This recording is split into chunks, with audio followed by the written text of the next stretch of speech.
La suite du journal, on va rester dans les Côtes-d'Armor. Voici notre dossier du jour. On connaissait Erasmus réservé aux étudiants. Voici Grundtvig.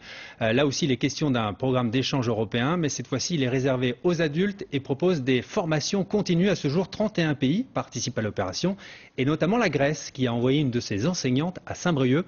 Nous l'avons rencontrée. Un reportage signé Catherine Bazzi.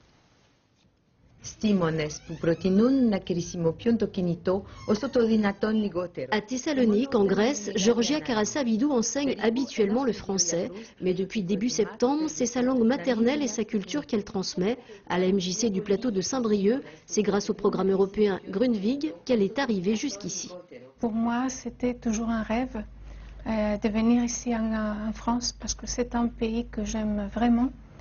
Et donc, je pourrais dire que je la considère comme mon deuxième pays. Et donc, l'objectif est toujours de créer des ponts culturels entre la Grèce et la France. Et donc, faire connaître la langue et la culture grecque aux Français. Ikiria Papacosta. À travers des cours de langue et de civilisation, Georgia va perfectionner pendant 10 mois son rôle de formatrice et s'imprégner des façons de faire françaises. La philosophie du programme Grundtvig, c'est qu'il n'est jamais trop tard pour apprendre. Et pour former les autres temps, les temps momentanés, on a besoin du radical aoriste. Pas de critères d'âge pour postuler, il faut en revanche être impliqué dans la formation pour adultes hors milieu scolaire. Sylvie Lemuel, par exemple, a obtenu une bourse pour apprendre le grec en Grèce. Elle poursuit son apprentissage à Saint-Brieuc, aux côtés de Georgia.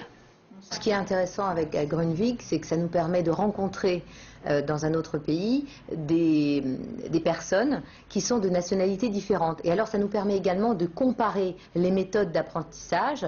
Donc en l'occurrence pour le grec, pour moi, j'ai rencontré des Espagnols, des Anglais, des Italiens qui sont aussi impliqués dans la formation pour adultes. Et on a vu un petit peu comment les adultes réagissaient dans différents pays. Mêler les sensibilités, les cultures européennes et bousculer les idées reçues, c'est un peu l'ambition du programme Grundtvig, du nom d'un poète-philosophe danois considéré comme le père de l'université populaire. À la MJC de Saint-Brieuc, la mayonnaise semble bien prendre.